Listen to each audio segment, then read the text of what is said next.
back at midnight, suspended in my masquerade.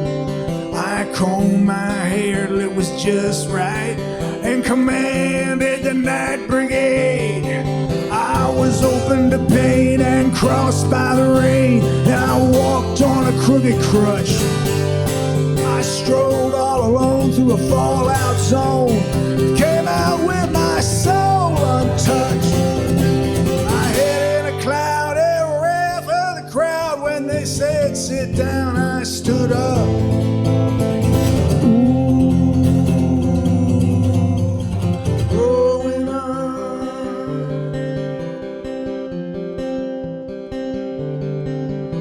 Flag of piracy flew from my mast, and my sails were set wing to wing. I had a jukebox graduate for first mate. She couldn't sail, but she sure could sing. I pushed B-52 and bombed them with the blues, with my gears set stubborn on standard. I broke all the rules, strafed my old high school, never once gave thought to landing. When they said come down, I threw up.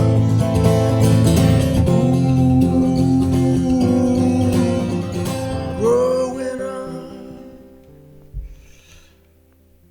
Boa tarde a todos, bem-vindos a mais um episódio do Wild Billy Talks. Hoje, ano novo, ou perto do ano novo, bom ano a todos. Trazemos um concerto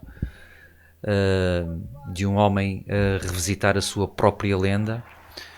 É menos um espetáculo e mais uma confissão pública. O Fernando vai nos dizer o que é que se vai passar hoje aqui. É verdade, viva Pedro, boa tarde, boa noite a todos, ou início de noite.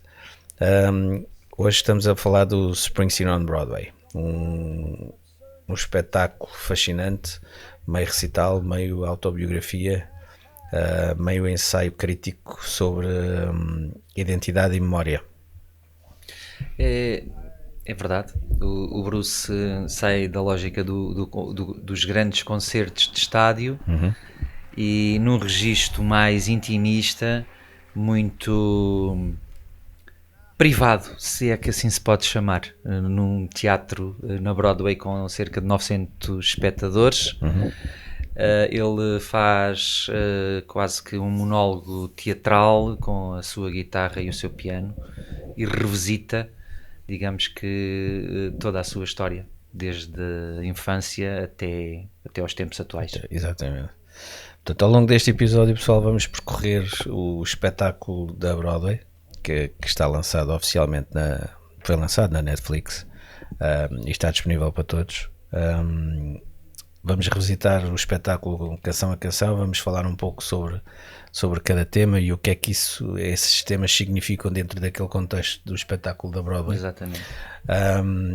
Onde vamos encontrar novos sentidos para cada música dentro da narrativa que o Bruce construiu especificamente para aquele concerto, para um palco pequeno, intimista, e que há quem goste, há quem não goste.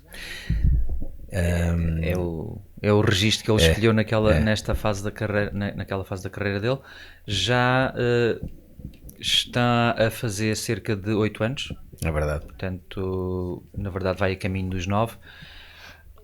Hoje, por estes dias, 17 de janeiro, 18 de janeiro, agora não vos sei precisar bem, ele nesse dia fez uma apresentação do espetáculo no Walter Kerr Theatre. E o Fernando tem aqui algumas curiosidades sobre a máquina.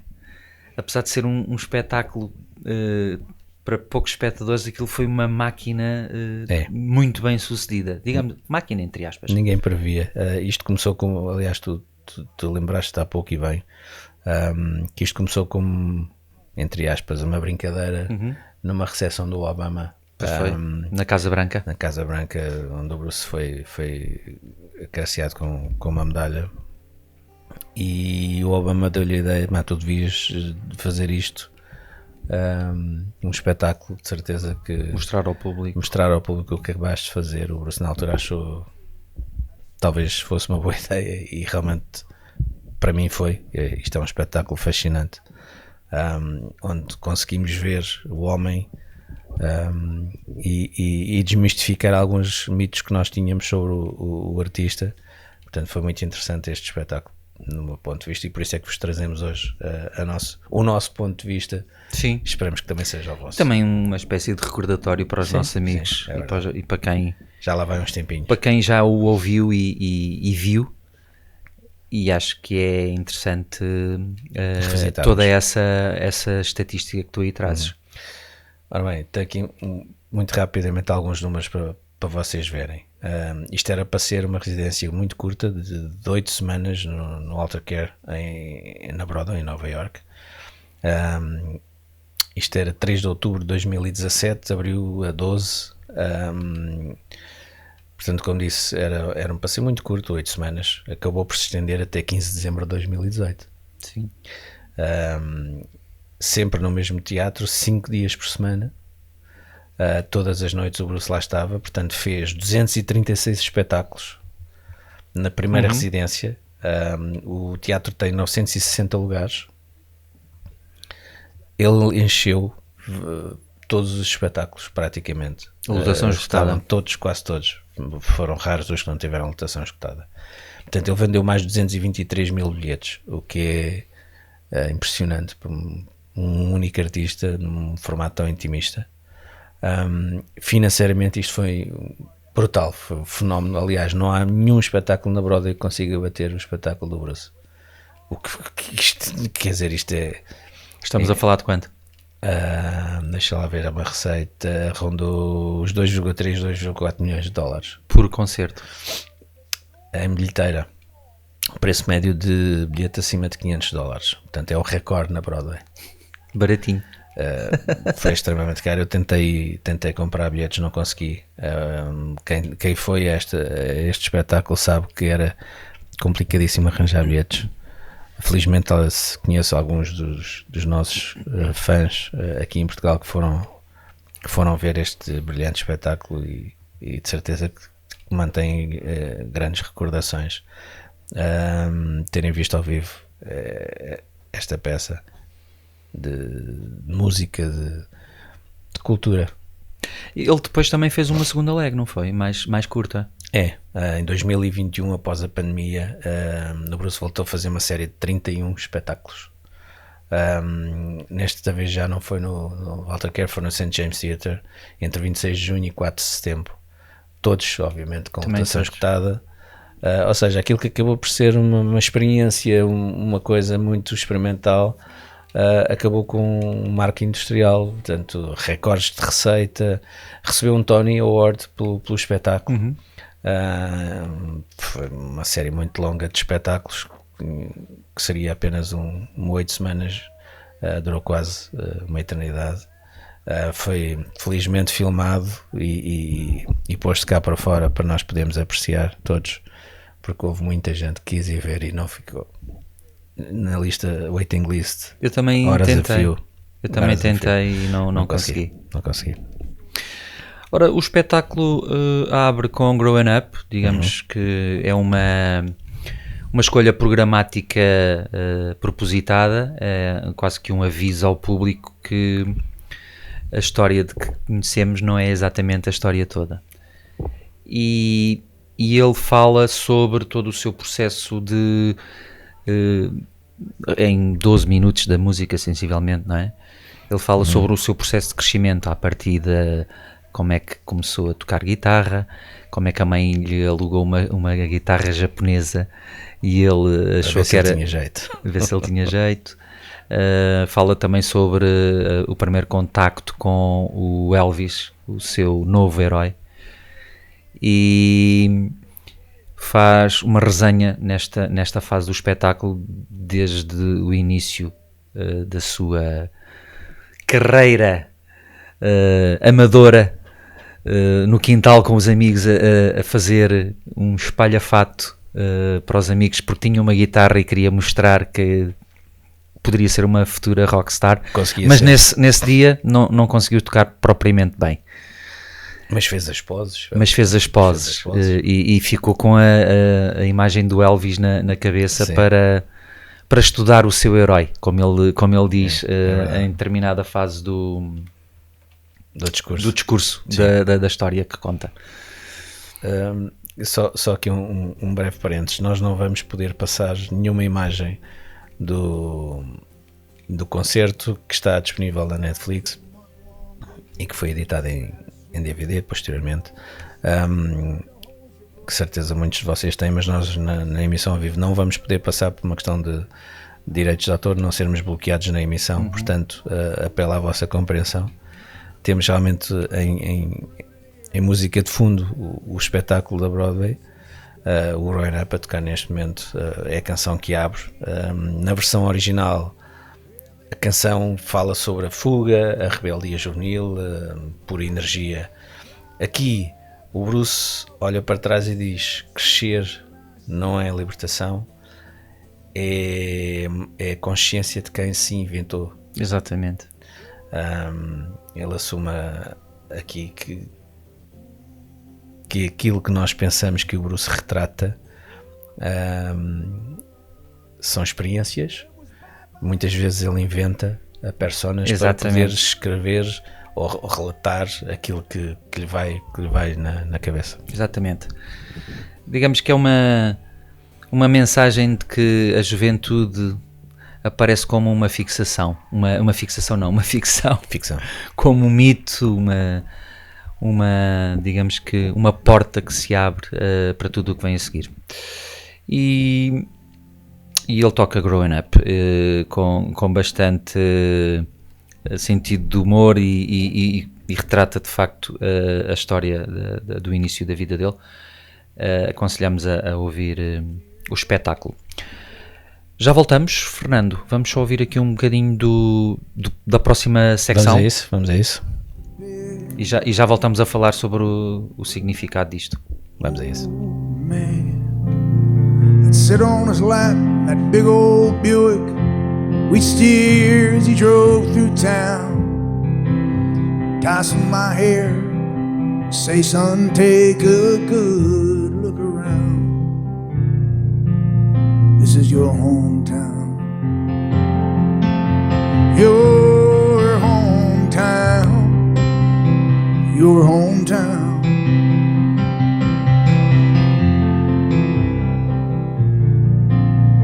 In 65, tension was running high at my high school. There's a lot of fights between the black and white. Aqui nesta música que todos nós bem conhecemos, o Bruce introduz o conceito de comunidade, que para ele é bastante importante.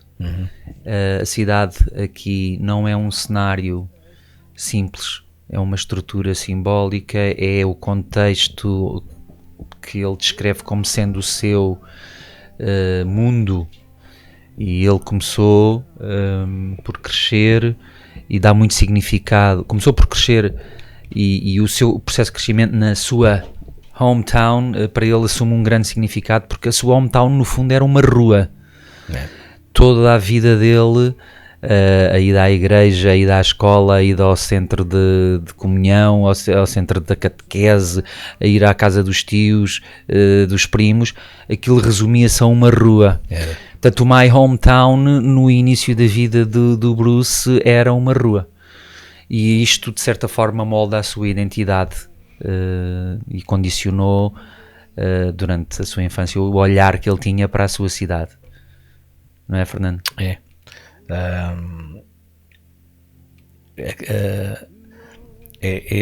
engraçado a forma como o Bruce expõe o sentido de comunidade. Aliás, ele variadas entrevistas e neste espetáculo muito concretamente falava sobre Nova Iorque, era do outro lado do rio, mas eles nem sequer punham em hipótese ir a Nova Iorque, o rio, que era muito, muito longe.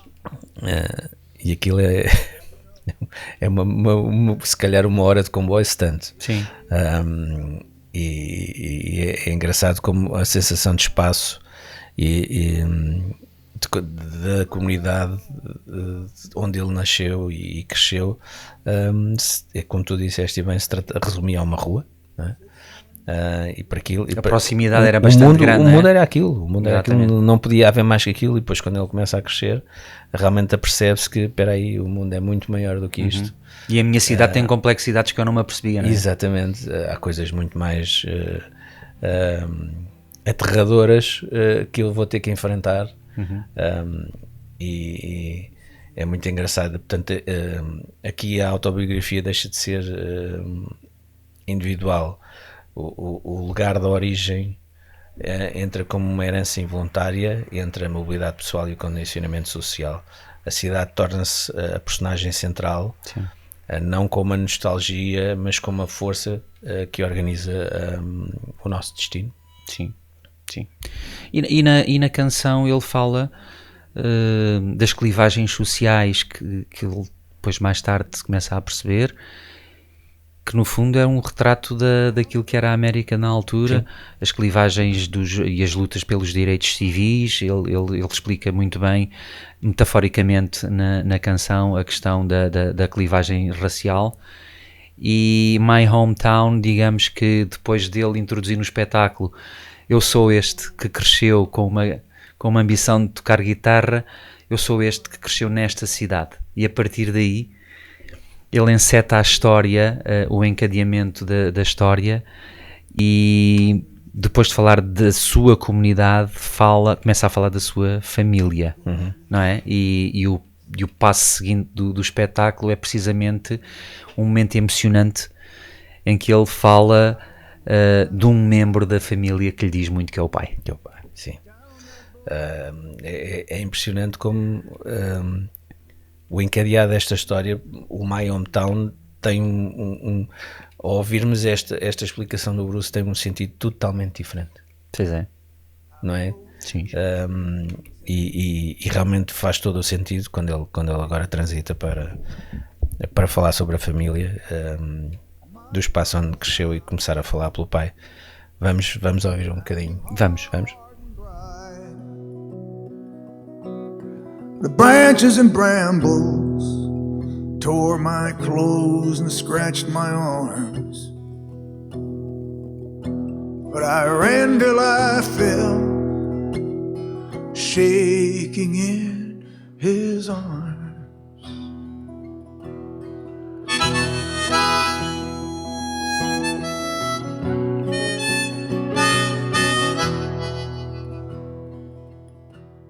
I awoke and I imagined the hard things that pulled us apart would never again tear us from each other's hearts. I got dressed to his house, I did ride from out on the road. I could see its windows shining in light. Well, I walked up the steps and I stood on the porch, and a woman I didn't recognize, she came and spoke to me through a chain door. Well, I told her my story and who I'd come for. She said, I'm sorry, son, but no one by that name lives here anymore.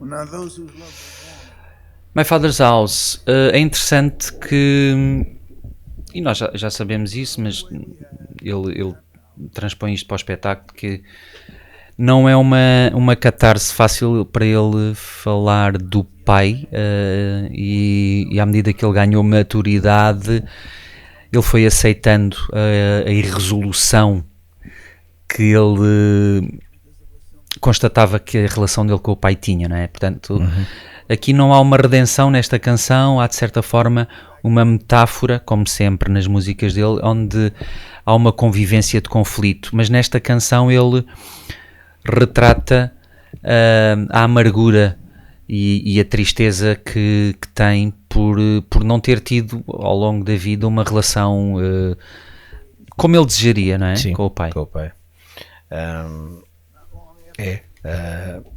Aqui nesta música a figura paterna é o silêncio, é a autoridade, em muitos aspectos, como tu disseste bem, o trauma que ele tem da relação.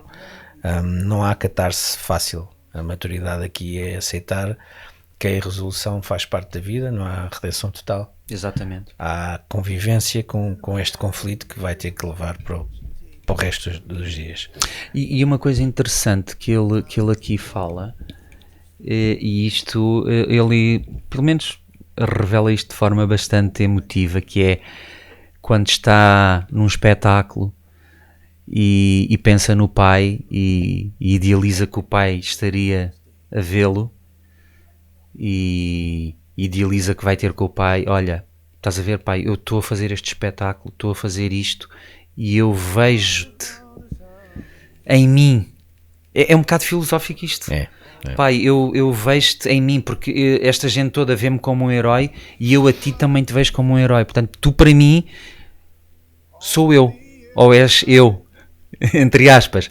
Isto é um bocado é uma antítese, mas acho que, ou seja, ele tinha um desejo de ver no pai algo que ao longo da vida não viu, mas no sentimento que ele queria transportar e queria interiorizar para ele próprio era: pai, tu és o meu herói, apesar de nós termos as nossas divergências, não é?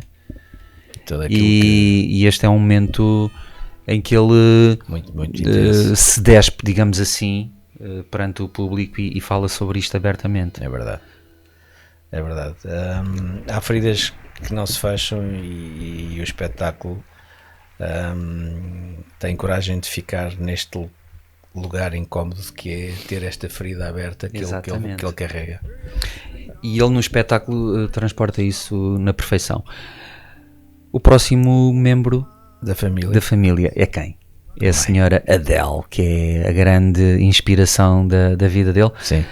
Fernando, vamos ver aqui um videozinho que acho que merecemos, e depois falamos sobre a mãe do Springsteen. Vamos a isso. A geradora do talento. Dirty old street all slushed up in the rain and snow. Little boy and his ma shivering outside run-down music store window. At night on top of a Christmas tree shines one beautiful star. And lying underneath a brand new Japanese guitar, I remember in the morning, Ma, hearing your alarm clock ring. I'd lie in bed and listen to you getting ready for work. The sound of your makeup case on the sink. And the ladies at the office all lipstick, perfume, and rustling skirts. How proud and happy you always looked, walking home from work. Pa's eyes were windows into a world so deadly and true. Couldn't stop me from looking, but you kept me from crawling through. It's a funny old world, Mom, where little boys' wishes come true. Well, I got a few left in. Ora, estamos a ouvir The Wish, a música que o Bruce escreveu para a mãe, aquela figura completamente importante, incontornável na vida dele. Quando entra a figura materna e quando entra a figura materna neste espetáculo, quando ele fala da mãe no Springsteen on Broadway, ele muda de tom. Sim. Se o pai é silêncio, a mãe é permissão, digamos assim. É quem legitima o desejo artístico, a quem lhe permite que ele possa dar asas ao seu desejo de criatividade. É certo. ela que lhe aluga uma guitarra japonesa. Eu acho interessante ser. Porque é que na altura era uma guitarra japonesa? Não havia. Era o mais barato, não era? Era. E ser artista não é um dom que cai do céu. É algo que se constrói em relação com suporte, validação, espaço para tentarmos, para falharmos, para voltarmos a cair, para voltarmos a erguer, para voltarmos a insistir. Exatamente. Isto não é uma fórmula, é darmos espaço para que o artista consiga explorar tudo aquilo que tem para dar. E ele, com 9 anos, quis fazer uma tentativa de replicar aquilo que ele via em Elvis, o seu novo herói, como ele diz. Sim. Portanto, e o artista, se é que assim se pode dizer, nasce em casa num gesto íntimo e doméstico, muito longe das luzes da ribalta, e ele, com a dificuldade de tentar, percebeu que era muito difícil, mas tentou. É verdade. Acho que foi... como é que eu ia dizer? Acho que foi... a outra palavra que me falha foi o ADN, que ela também gostava muito de música, adorava dançar. Sim.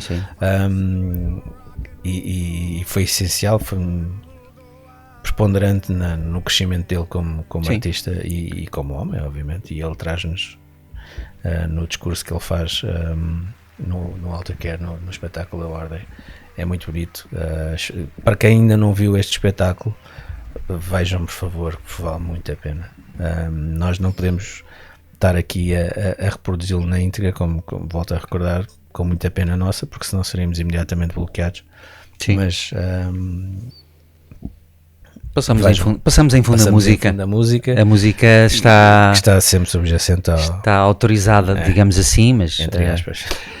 Ora, deixamos a família para passarmos para o sentimento. Portanto, ele começa o espetáculo com a infância, explica o seu crescimento como criança e o seu desejo ardente de querer fazer algo, fala sobre a sua cidade, fala sobre a sua família e chega à juventude e digamos que tem um sentimento de libertação, quando ele percebe. como ele diz que sou jovem e é muito bom ser jovem, porque ser jovem traz alguma liberdade. Ainda por cima eu naquela altura vivia sozinho, porque os meus pais foram para a Califórnia com a minha irmã. É verdade. E era um sentimento de liberdade que eu senti, passo o pleonasmo, e eu adorava ser aquele jovem liberto de compromissos. Adorava sentir-se adulto, mas sendo um miúdo ainda. Exatamente, e podia fazer o que quisesse, e nessa reflexão, nessa criação que ele nos traz, começou por escrever músicas icónicas, e ele aqui nesta parte do espetáculo introduz o Thunder Road. É verdade. Se há música icónica em Springsteen, é Thunder Road. Ele aqui na Broadway revê esta música, que é um mito entre os fãs. Sim. A promessa da estrada é reavaliada décadas depois de ter escrito. Deixa de ser só uma porta de saída, não é, Pedro? Sim, exatamente. Digamos que Thunder Road traz esperança e desilusão. Nós estamos aqui a falar um pouquinho filosoficamente, mas é que da maneira como ele trouxe o espetáculo também envolve precisamente essa reflexão. Claro, portanto, esperança e desilusão na mesma canção, num final esperançoso. Portanto, o tema deixa de ser apenas uma promessa, passa a ser uma memória de uma promessa. E quando ele canta We are pulling out of here to win, ele quer que a promessa se torne uma realidade. Ele quer que os horizontes dele extravasem, entre aspas, aquela rua onde ele cresceu. Eu acho que realmente a estrada que ele fala em Thunder Road já não é uma fuga garantida neste momento da vida dele. É uma pergunta aberta: o que é que ficou afinal dessa vontade de partir? Exatamente. O que é que resta daquela estrada, entre aspas? Sim, lá está, filosoficamente. Ele pensava sempre em: eu tenho que sair daqui porque, ok, eu cresci aqui, mas e a minha cidade, isto é muito limitativo, portanto eu tenho que ter uma Thunder Road, uma estrada para correr, para eu crescer, para eu viver, para eu ir a Nova York, é apenas a 1 hora de distância, eu preciso de conhecer novos mundos. E em Thunder Road ele fala-nos disso e transcreve que na altura em que era muito jovem ele tinha estes ideais e tinha estas ideias e depois muito válidos. Escreveu-as e pô-las em música. Vamos ouvir um bocadinho? Vamos, bora. Graduation gown lies in rags at their feet. In the lonely cool before dawn, hear their engines roaring on. When you get to the porch, they're gone on the wind. So Mary climb in. It's a town full of losers. We're pulling out of here to win.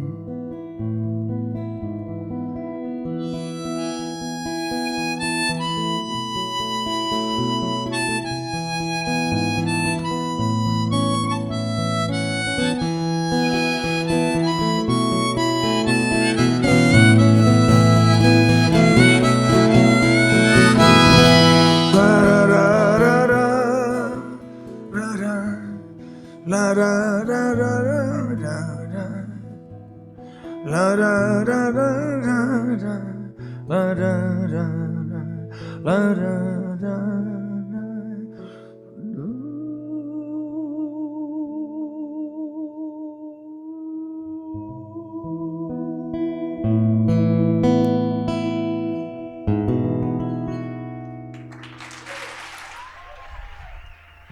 Depois de uma lagriminha no olho. De uma lagriminha no olho e de After We Pulling Out of Here to Win, vamos em busca da Terra Prometida. Claro, a Thunder Road servia para isso. A Thunder Road servia para projetar uma busca, entre aspas, e é em A Promised Land que ele introduz a seguir, onde ele fala em que sou um jovem de 20 anos, tocava na Jersey Shore, começámos a ser reconhecidos ali num nicho muito restrito, mas tínhamos elogios. Houve alguém que me disse, ele explica isso no espetáculo, que até é uma rábula bastante engraçada.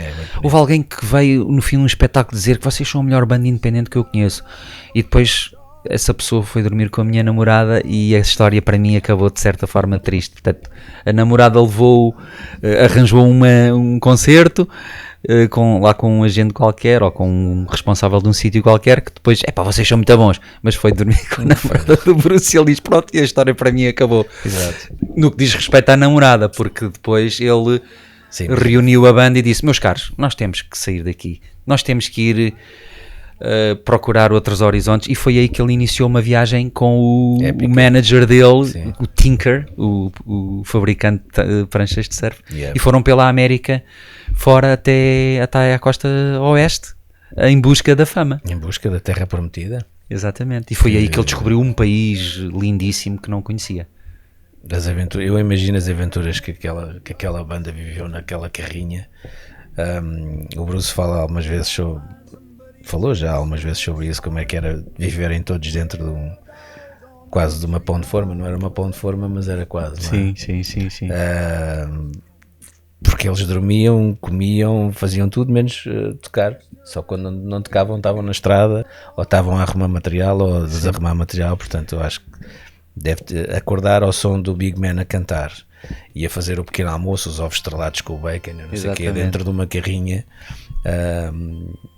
com aqueles mafios todos lá enfiados. Deve ter sido delicioso. Eu adorava ser roadie. Não te importavas de ser roadie daquela pequena van? Não. Adorava ter uma máquina para viajar no tempo e pôr-me a apreciar, a vivenciar aquela trupe. Deve ter sido fenomenal. Ele aqui fala-nos que às páginas tantas perderam o Danny Federici e o Vinny, e ele ficou com o Tinker. E então, para chegarem a Los Angeles ou à Califórnia, eles tinham que se revezar para chegar numa determinada data, que era o que eles tinham combinado. E então o Tinker pôs o Bruce a conduzir quando ele nunca tinha conduzido. E então aquilo foi um momento hilariante. Sim. Ele a explicar-lhe como é que funcionava a embreagem e como é que ele punha a carrinha a andar. Fantástico. Ou seja, eles foram pela Promised Land fora. Sim. E digamos que foram em busca do sonho americano. Aqui nesta Promised Land da Broadway, o sonho americano sobrevive não como slogan, mas como prática de resistência cotidiana perante a frustração, a injustiça. Portanto, a Promised Land é um horizonte ético que nunca se fecha, e hoje em dia tão essencial e tão presente na atual conjuntura política internacional. Acho que cada vez mais nós devemos ter presente os perigos que o planeta atravessa com a conjuntura política atual da corrente administração norte-americana, que nos está a levar para tempos muito perigosos. E nessa precisa sequência, ele vai para o momento mais, digamos, mais de protesto do espetáculo. Ele diz que é a primeira canção de protesto que ele escreveu, o Born in the USA, que estamos a ouvir em fundo. E é precisamente numa outra viagem que ele faz em 1980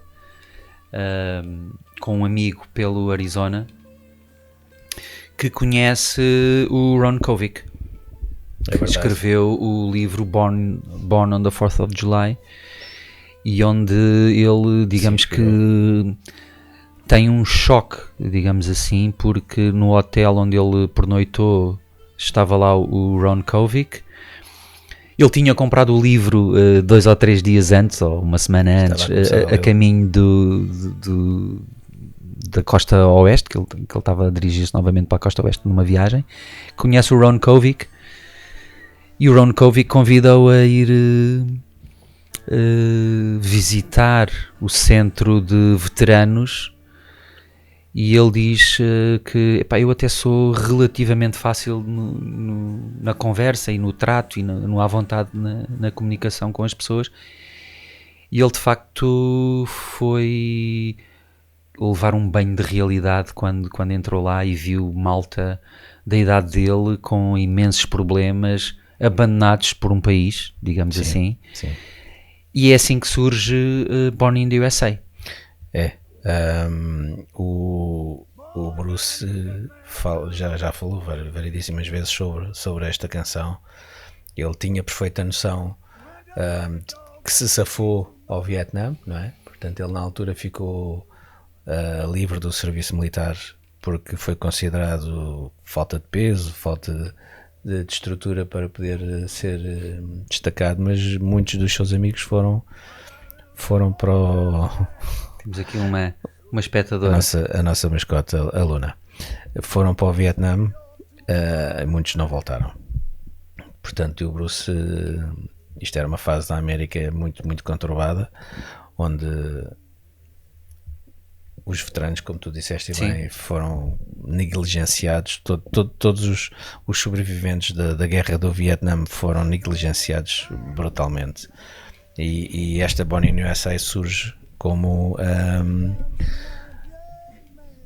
Uma canção de protesto, muito, não é? sim, uma canção de protesto muito, deixou de ser aquele hino de estádio Sim. brutal para uma versão despida ao seu core, portanto só acústica, portanto, E um tom aqui muito raw, muito duro, não é? sim.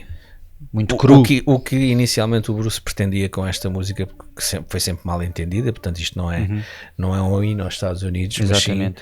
mas sim um grito de dor sobre uma nação que estava a esquecer os seus. Sim. Ou seja, não é, ela aqui não é aquele tom patriótico ou slogan patriótico, Sim. se quisermos dizer isso, não é? Porque perdão, a canção nunca foi, no de entender do Bruce, um slogan patriótico. Foi sempre uma canção que revelava a dureza do pós-guerra do Vietnã, não é? Sim. E ele aqui fala sobre os veteranos e fala sobre as classes trabalhadoras que foram encaminhadas para uma guerra que não queriam, e depois disto, ok, apenas somos nascidos nos Estados Unidos, apenas isso, mais nada, fomos abandonados. Muita gente lê este momento como quase pedagógico, um artista a recuperar o significado da própria obra diante do público, dos críticos, sem ironia, sem bandeiras, portanto todo aquele significado patriótico de Born in USA cai por terra e põe a cru a realidade da música. Exatamente. Da sua mensagem. Fernando, nós estamos aqui em direto. Vamos ver se não nos barram a emissão por estarmos a falar nisto. Vamos ver. Vamos desanuviar um pouco e vamos agora fazer aqui uma pausa do Springsteen on Broadway, porque quem está de volta é o nosso querido Nuno Amante. Certo? Vamos a isso.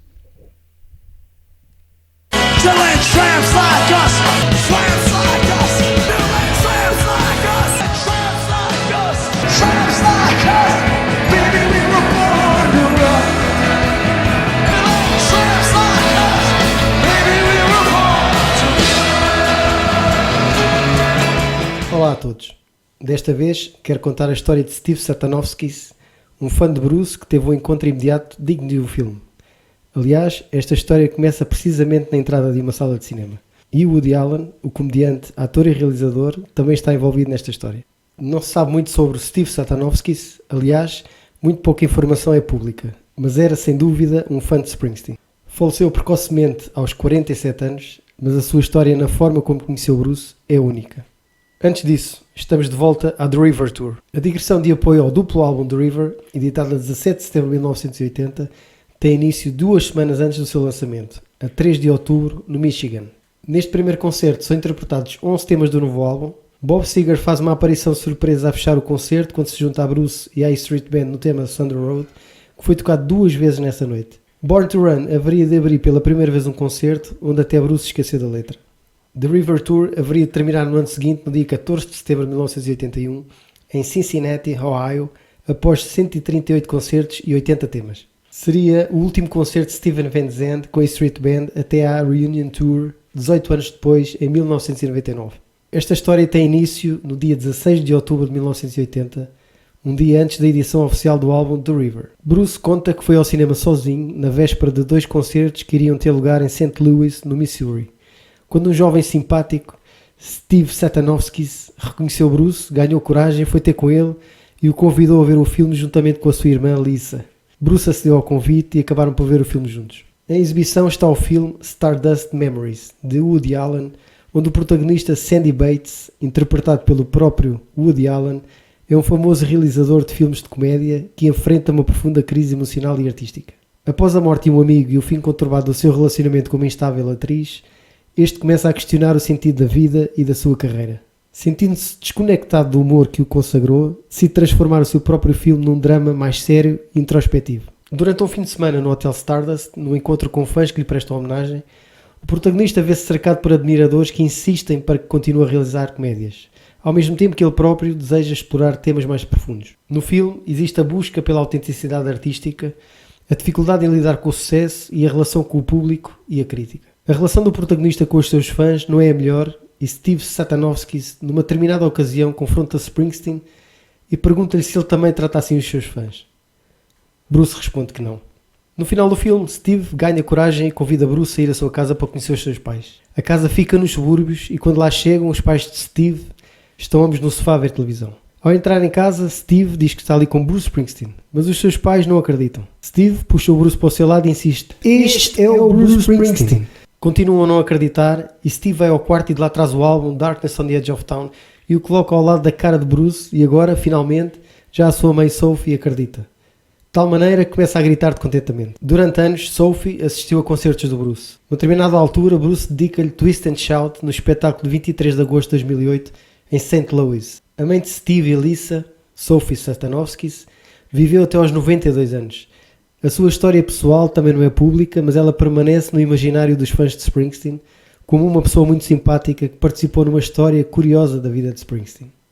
Voltando à casa dos Satanovskis, Bruce esteve lá durante algumas horas.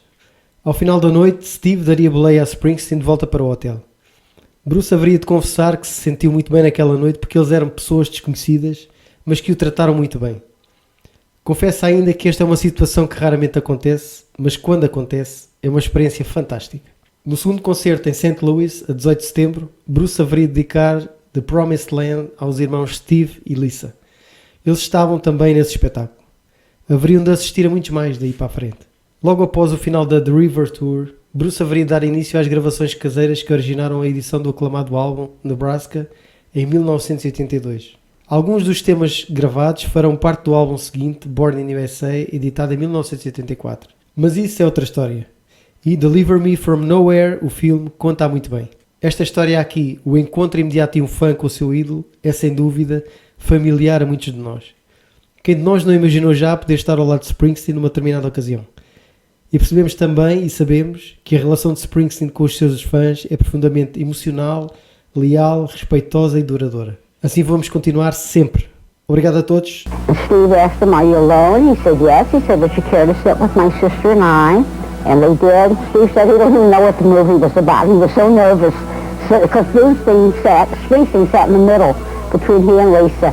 On the way out, he asked Steve for change for a quarter so he can call a cab. Instead, Steve and Lisa Satanovsky offered to give Springsteen a ride, but first they had to stop at their mother Sophie's house. Bruce accepted. When they arrived, Sophie didn't believe her kids were really with the boss. When he wanted to prove my son that it was really Springsteen, he ran up and he got some albums and he said, look, you know, that it was really him. And then he began to take out all his credit cards, his MasterCards and his Visa. I thought, oh, there really is the kid. Pictures were taken with Lisa and Bruce and Steve and Bruce. And just like a mother, Sophie switched into high gear. Guests are always fed well here. You want something to eat? You'll eat now and work later. We made some bagels. We had watermelon. I forgot everything we had. What was left from supper. And they just sat around and they told us about his mom and his dad and his folks. Bruce said his dad wished he would cut his hair and be a lawyer. Then he asked Sophie to call his mom and tell her that he had a good home-cooked meal. Gabby lady, that she's so tickled for him and how long it took for him to get ahead. But Sophie hasn't talked with Bruce since 1982, and she says it sure would be nice to see him again. There's a word in Jewish, a mensch. He was such a nice person coming into the house. Peace, love, soul! Obrigado, Nuno, por mais uma história fantástica, deliciosa. Esta rubrica Tramps Like Us, Nuno. Tramps Like Us. Até à próxima emissão, Nuno. De facto, o Bruce era e é muito respeitoso com os seus fãs e de facto isto que hoje também estamos aqui a retratar de certa forma demonstra o respeito que ele tem tido ao longo da sua carreira depois ele abre-se, despe-se Ele dá tudo. num espetáculo, e aqui neste Springsteen on Broadway ele convoca os fãs e digamos que, olha, chega aqui, eu sou um amigo teu íntimo, estou aqui a contar a história da minha vida, ouve-me. Vamos aqui falar os dois. É, não é? É. E portanto, de certa forma, é sintomático que em cada momento da sua carreira ele aprimora e refina um bocadinho a relação que tem com os fãs. Sim, é verdade. Nesta parte do show ele introduz, olha, vou-vos falar da minha irmandade, Exatamente. a minha E Street Band, e nada melhor do que o 10th Avenue para poder falar dela. Para falar dela, sim. Nesta fase onde ele... Sim, aqui o espetáculo torna-se metanarrativo. É. Um grande chaval metanarrativo. Portanto, ele reflete sobre a construção da banda, a carreira foi construída, como tu disseste bem, da relação que ele tem com os fãs. E com a banda. E com a banda. Portanto, aqui somos todos um, não há... Exatamente. Ele aqui desmistifica e toda a gente sabe que é verdade. Não há artista sem público. Sim. Mas o público também nunca existiria sem um artista. Portanto, esta simbiose. A simbiose tem que existir e em Bruce existe até, como ele aqui muito bem traz, dentro da própria banda. Portanto, eles são amigos desde o tempo da escola. Sim, grande parte deles são. Grande maioria. Portanto, trabalham juntos há 50 anos. Não é? Sim, isso é notável. É fantástico. Ele conhece o Steven desde os 16 anos. Sim. E tocam juntos desde essa altura, praticamente. Sim, o Steve não esteve... Não esteve sempre na banda, mas no início... Mas eles tocavam juntos. Eles tocavam juntos. O Bruce participou nas gravações de muitos dos álbuns, Sim. mesmo não fazendo parte da banda. Ia como conselheiro, ia como amigo, Exatamente. lá está, ia como amigo, ia-lhe dar o apoio ao amigo que estava a iniciar uma carreira. Portanto, eles viajaram juntos para Nova Iorque quando o Bruce foi fazer a demo para o John Hammond. Portanto, o Little Steven está desde os inícios da formação da carreira musical do Bruce. E aqui nesta fase da Broadway, o Bruce desmonta o mito do artista solitário, que só compõe sozinho. Não, ele compõe sozinho, mas com as experiências que passa com a banda e com outros artistas. E isso é uma lição que para os fãs que idealizam o género, não é? De artista sozinho a compor, nada se faz sem experiências e sem termos uma base. Portanto, o Bruce falou disso com a mãe incentivou a criar e deu-lhe espaço para ele ser o artista que era. Caía, levantava-se, voltava a tentar, e o Bruce como artista também é isso. Portanto, ele sem os seus companheiros de Street não era o artista. Sim. E ele fala numa coisa muito interessante, que é a soma das partes, a soma dos contributos da banda vai mais além. Ele até usa uma rábula que é 1 mais 1 não é igual a 2. Exatamente. Numa banda como a nossa, e creio que se percebe isto, 1 mais 1 é igual a 3. E ele até fala nisso com humor, com algum humor, e diz que o meu 1 mais 1 igual a 3 é o Gary, é o Danny, é o Max, é o Big Man, é o Steven, é a Patty, é o Nils. Agora não sei se disse os nomes de todos. E eles é que são o meu 1 mais 1 igual a 3, porque nós todos juntos conseguimos entregar mais do que a soma aritmética das partes. Portanto, há aqui digamos que um acelerador, se é que assim se pode chamar, de que quando estão juntos a qualidade aumenta. E é por isso que a Street Band é mítica e é por isso também que muita gente não vê o Bruce sem a Street Band, não é? Sim. Isso é um tema que havemos de revisitar mais tarde. É um tema que havemos de revisitar mais tarde. Vamos ouvir só um bocadinho do 10th Avenue e da história que ele aqui conta? Vamos.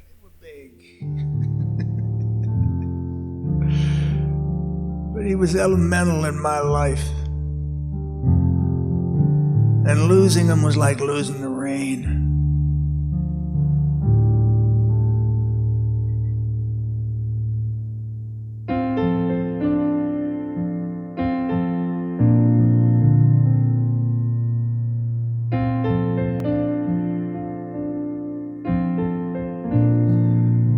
If I were a mystic, I guess Clarence and my friendship would lead me to believe that we stood together in other older times, in other lives, along other rivers, in other ancient cities, in other fields, working side by side with the sun setting, doing our modest version of God's work.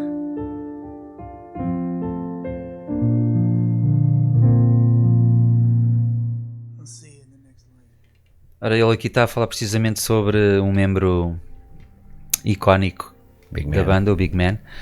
Para quem não viu o tributo que esta singela casa produziu, realizou e editou, façam o favor de ver. Exatamente. E portanto, com a banda 1 mais 1 é igual a 3.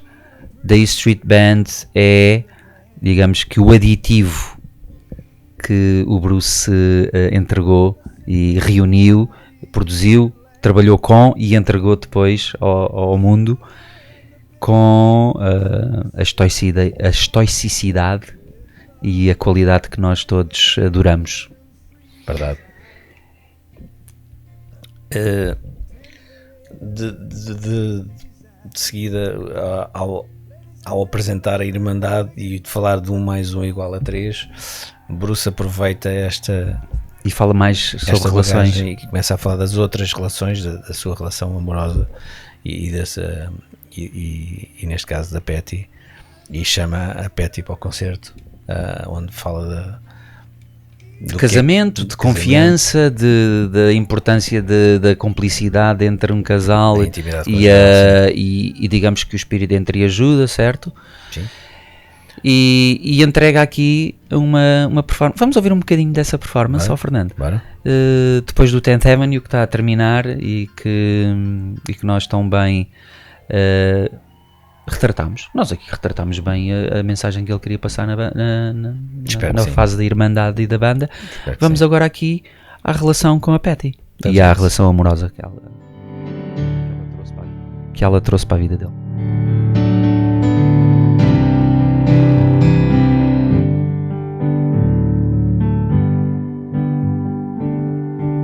Well, it's Saturday night.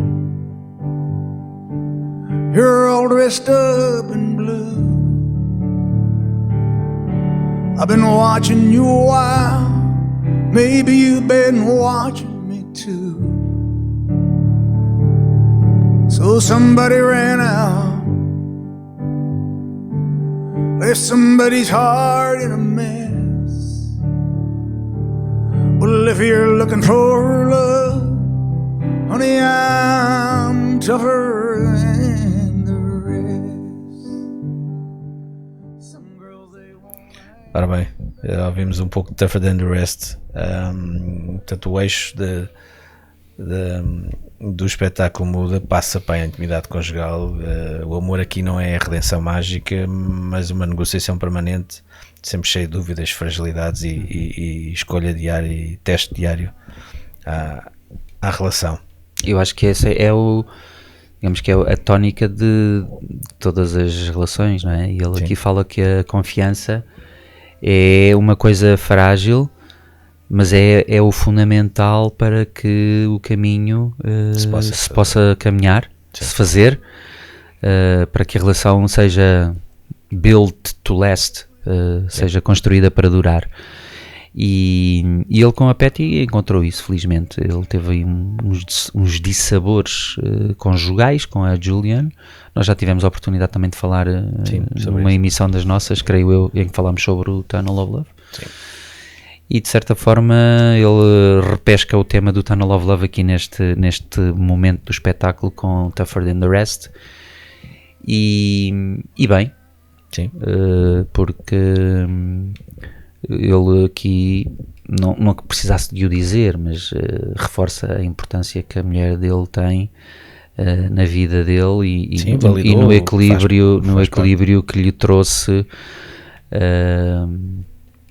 e Sim, o equilíbrio emocional que lhe trouxe, né? e mesmo de carreira como artista, quer Sim. dizer, ele sentia-se meio que perdido porque ele fala em várias entrevistas e não só, que ele sentia-se, os meus amigos têm casa, têm carros, têm família, filhos, filhas, e eu não tenho nada. Com 34 anos não vejo isso em lado nenhum, e depois o casamento com a Julianne acabou por não resultar, mas encontrou felizmente na Patty alguém que é a sua soulmate, e conseguiu transportar o Bruce para um lugar mais tranquilo, digamos assim. pacífico, onde ele pode desenvolver a sua criatividade. Portanto, ele Tem um contexto, não é? Tem Sim. um contexto de base, Sim. que é aquilo que nós chamamos um fator higiênico, que lá está. E ele precisava disso. muito, uma pessoa que passa grande parte do tempo fora de casa, em turnés, a viajar pelo mundo fora, e que não pode dar a devida atenção, apesar da mulher fazer parte da Street e viajar com ele, não é? Mas não é a mesma coisa, não estão em casa, estão em quartos de hotel, hoje numa cidade, amanhã noutra, é completamente diferente. E ela deu-lhe essa estabilidade que ele precisava, a tal confiança que o Bruce fala que todos os dias é testada, e bem, e o Bruce traz neste espetáculo duas músicas que são perfeitas nessa narrativa, a Tougher Than The Rest e a Brilliant Disguise. Queres ouvir um bocadinho do Brilliant e depois só para fazermos aqui a transição? Vamos a isso.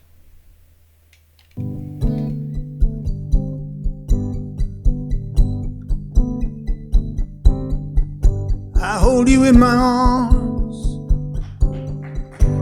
as a band plays. What are those words whispered, baby, as you turn away? I saw you last night out on the edge of town. I wanna read your mind, know just what I got in this new thing I found. So tell me what I see when I look in your eyes. Is that you, baby, or just a brilliant sky? Mais uma canção poderosa sobre amor, A fragilidade das relações. Uma canção que está no Tunnel of Love, tal como o Tougher Than The Rest, e expressa bem o sentimento que ele quis passar, enaltecendo a importância que a mulher tem na vida dele. E como mais um dá 3. E como mais um dá 3, eles agora são 4. 4 não, mais. São 5. São 5, são 3 filhos, mais filhos, e agora já tem uma neta. Portanto, a questão da família pós pai e mãe agora é, digamos, a vez dele ser o progenitor, e daí ele ter falado no momento seguinte do espetáculo na importância da paternidade. Sim. E também de uma história que o marcou muito, que foi quando ele estava para ser pai pela primeira vez. O pai dele foi visitá-lo e digamos que ele entendeu aquilo como um pedido de desculpas, não foi, Fernando? Foi. O Bruce fala nisso de uma maneira muito emotiva e muito... o pai não era muito dado a falas. Exatamente. Quase sem falar, foi visitá-lo sem aviso em Los Angeles. O Bruce foi buscar 2 cervejas, sentaram-se no alpendre, o pai perguntou como é que ele estava, está tudo bem, como é que a Patty estava a correr tudo bem, então vieste-me visitar, e o silêncio disse tudo. Exatamente. E o pai acabou por dizer, olha, eu não fui muito bom para ti ao longo da tua vida, não quero que, ou pelo menos venho-te aqui aconselhar, se é que Sim. eu posso dar conselhos, aconselhar a que tu não cometas com, O mesmo erro que eu. com os teus filhos, com o teu filho neste caso, que vem, o mesmo erro, ou os mesmos erros que eu cometi contigo. E ele soou-lhe a pedir desculpas e ele diz que foi um dos momentos, deve ter sido até àquela Sim. altura o momento mais alto da relação que ele teve com Eu o pai acho que dele, Acho e ele conta isso muito bem no espetáculo. E introduz uma música que é Long Time Coming, já cá faltava um elogio do meu pai, não é? Há tanto tempo que eu esperava isto. Vamos ouvir um bocadinho? Vamos a isso. Wish in this God-forsaken world, kids, it'd be your mistakes will be your own. Yeah, your sins will be your own. It's been a long time coming, my dear. It's been a long time coming, but now it's here. Now it's here.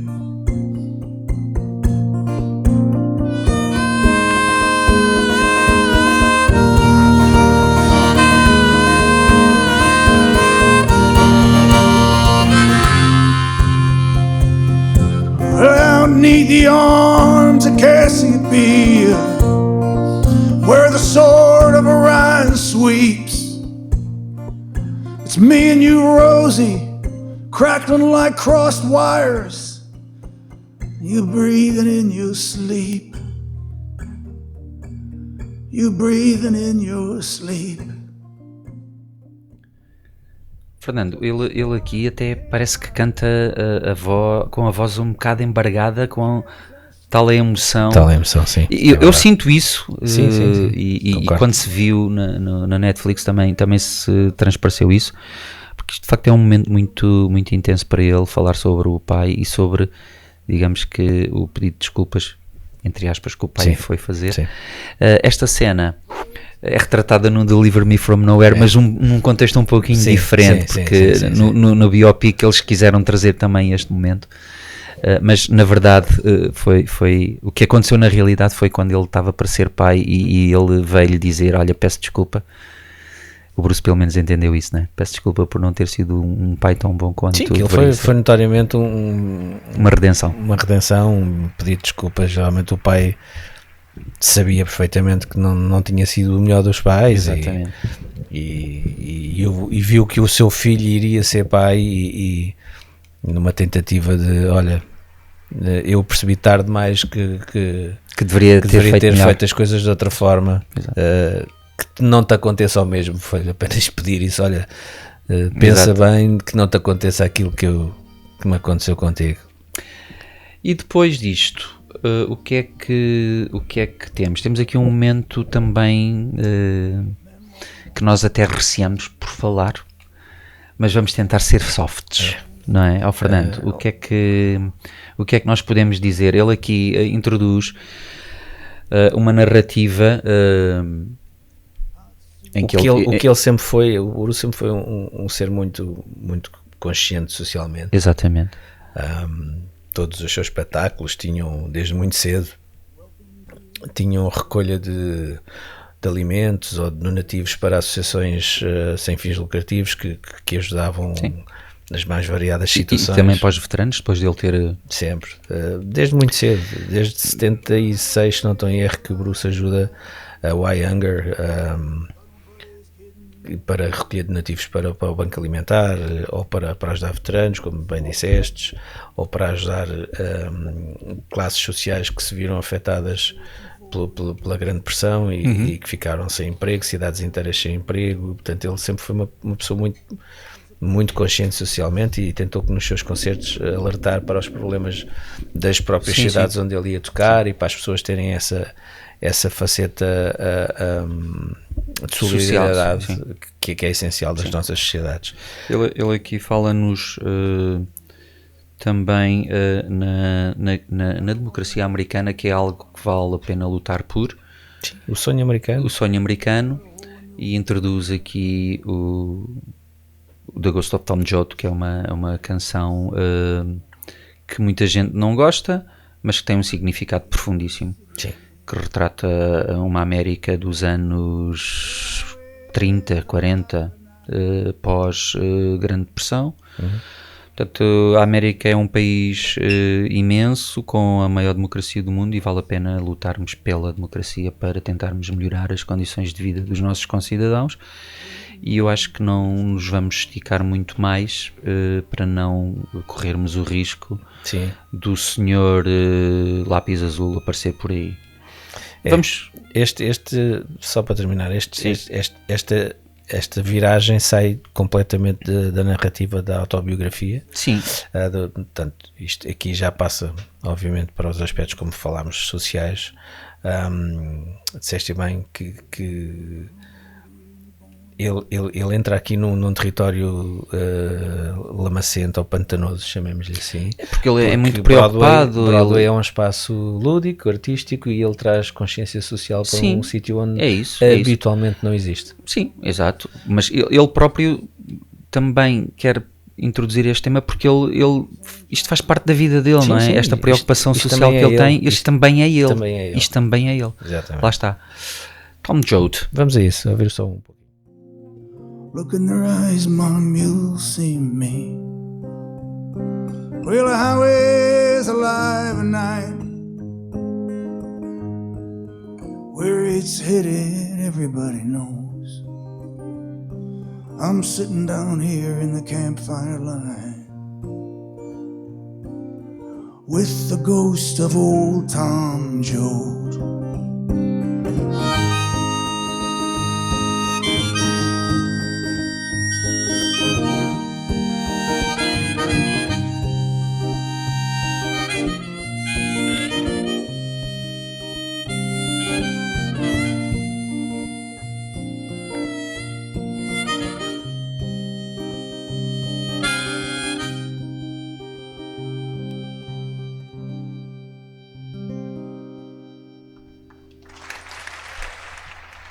Pedro, Fernando, isto pronto, não há mais nada a dizer, é melhor usufruirmos desta mensagem e desta preocupação que ele sempre teve. E a seguir ele introduz o tema da importância dos fãs, que nós estávamos a falar precisamente há pouco, não é? Que last but not least, as pessoas, uma peça fundamental. É uma peça fundamental, não é? Ele diz que as pessoas que vão aos meus espetáculos esperam que algo aconteça de diferente, e eu sinto que tenho que entregar algo de mágico, e entrega. Sim, sempre. Felizmente temos essa sorte como fãs de Bruce. E ele introduz o dancing aqui, não é? E ele traz-nos o dancing, em que a ironia do espetáculo chega ao auge. Este grande êxito pop torna-se uma reflexão sobre a inadequação e a frustração de sermos quem somos. Exatamente. Persistir apesar do vazio, apesar do tédio e da sensação de não conseguirmos chegar lá. Isto é quase um gesto existencial mínimo, mas insistente e importante. Sim, e ele aqui, digamos que transforma uma canção sobre depressão num grande hit pop. É verdade. E de certa forma é uma das canções que trouxe muita gente a conhecê-lo, para além do Born in the USA. E ele aqui, na minha opinião, para falar sobre a importância dos fãs e sobre as massas que ele move, podia trazer o Dancing in the Dark como outra música do seu catálogo. Sim. Ele achou por bem o Dancing in the Dark, mas também assenta aqui muito bem, não é? Porque pelas entrelinhas eu estou-vos a dizer que isto é um grande hit pop, mas aqui estamos a falar sobre uma questão importantíssima que eu próprio tenho vivido ao longo da minha vida, que é a depressão e o misfit de não me sentir encaixado. E nesse sentido cai bem. Sim, foi muito bem escolhido. E foi bem escolhido, não é? Foi. Portanto, persistir apesar do vazio, apesar do tédio e da sensação de não chegar lá. É verdade. E ele dá aos fãs aquilo explica aos fãs aquilo que também sou um de vós. Exatamente. Também sou um de vós. E na sequência disto, na sequência do tema fãs, se é assim que se pode, ou da secção fãs, é que a gente pode segmentar o espetáculo, ele introduz também o Land of Open Dreams, aqui com uma mensagem de esperança e de grande ambição de termos um mundo melhor, que é mais inclusivo, um hino que chama a todos, não é? E podemos pôr aqui um pouquinho e vamos ouvir aqui o Land of Open Dreams, só uns segundinhos para enquadrar, para ver também a energia. Apesar de ser um espetáculo acústico, ele transportou muita energia e os fãs ficaram delirantes nesta altura do espetáculo.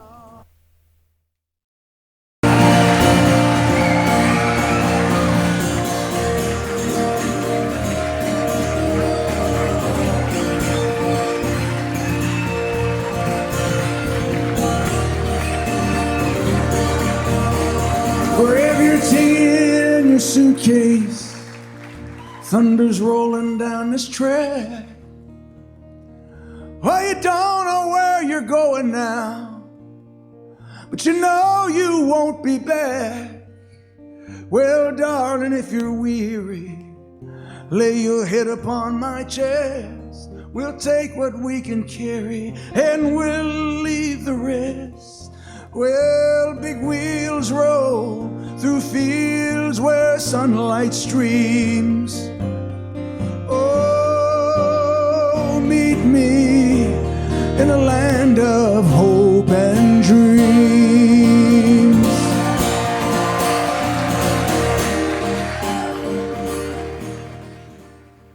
Land of Open Dreams, ainda há esperança neste mundo. Sim, que é o que ele quer sempre transportar, não é? Este Land of Open Dreams funciona como uma síntese ética do espetáculo. É uma esperança inclusiva, mas nunca garantida. Portanto, nós nunca poderemos dar por garantidas liberdades conquistadas, e ele relembra-nos disso. Sim. Sendo que no caso da Land of Open Dreams, ele fala de um comboio onde cabem santos e pecadores, os perdidos e os abandonados e todos aqueles que procuram um lugar. No fundo, faz uma súmula nesta canção sobre aquilo que é o país que ele ambiciona para que a América, que os Estados Unidos da América sejam.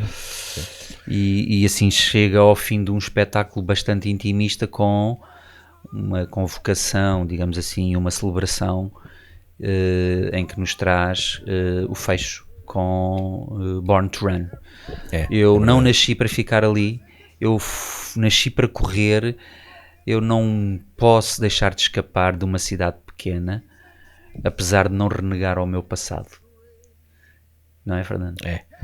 A canção aqui transforma-se em pergunta sobre o que significou, afinal, correr para fora dessa cidade ou daquela rua e o que restou desse impulso numa idade já madura. Exatamente. E nós podíamos ficar aqui ainda mais tempo a falar sobre o Springsteen on Broadway e sobre estas mensagens todas, mas também não queremos que a emissão se estenda muito mais. Chegámos ao fim, mas eu creio que do ponto de vista genérico passámos e fizemos aqui um pequeno tributo ao espetáculo. Sim. Ao grande espetáculo que foi Springsteen on Broadway. Fernando, Springsteen on Broadway não nega o passado do Bruce, reinterpreta-o criticamente, de frente para as contradições que este espetáculo lhe trouxe. Pedro? Eu diria que o Springsteen, às páginas tantas, passou uma mensagem que, olha, o homem vai acabar, vai se reformar e vai ficar como artista residente na Broadway, mas não, Nada disso. Ele aqui quis transformar isto num gesto de maturidade artística, com exposição pessoal, como é óbvio. E aqui esta exposição pessoal torna-se construção de um sentido de responsabilidade, e portanto foi isto que ele trouxe e não acabou para o grande público, entre aspas. Portanto continuou a fazer turnés. Foi um parênteses na carreira e uma mensagem que ele quis trazer, e nós agradecemos muito Sempre. que vocês estejam desse lado. Já sabem que podem mandar-nos os vossos contributos no nosso e-mail, que aqui está. E Fernando, avançamos para o final. Adorei este bocadinho que tivemos aqui a revisitar o espetáculo da Broadway. Obrigado por estarem connosco mais uma vez. Este concerto, volto a dizer, tem uma narrativa muito específica. Não agrada a todos, eu sei, há muitos fãs que não gostam muito desta narrativa acústica. Eu adoro, mas principalmente perceber as pequenas coisas que estão por trás das músicas e do artista. Adorei que isto tivesse vindo cá para fora. Sim, o Obama tinha razão, ele tinha mesmo que entregar isto ao público. Sim, isto é delicioso. Mais do que um concerto, é uma ética de memória e de estética da responsabilidade narrativa, volto a dizer. Obrigado por estarem desse lado. Nós continuaremos aqui sempre que vocês quiserem. Podem voltar ao nosso canal e relembrarem as emissões passadas. Sim. Mandem as vossas sugestões. Gostamos muito de estar convosco, malta. Até breve. Obrigado. Até ao próximo lado, Billy Talks. Fiquem bem. Vamos ficar com Born to Run. Vamos a isso, amigo. I wanna know if love is wild. I wanna know if love is real.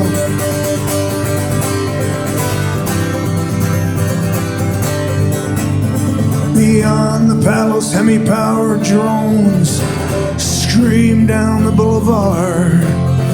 The girls comb their hair in rear-view mirrors, and the boys try to look so hard. The amusement park rises bold and stark. Kids are huddled on the beach of the mist.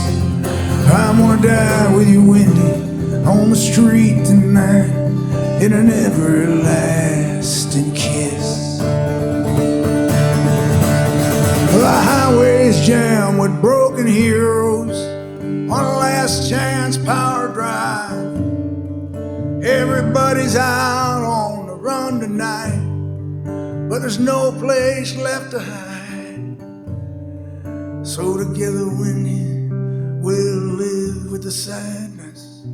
I'll love you with all the madness in my soul. Someday, girl, I don't know when, we're gonna get to that place where we really wanna go, and we'll walk in the sun, telling tramps like us, baby, we were born to run. Whoa, whoa, whoa, whoa, whoa, whoa.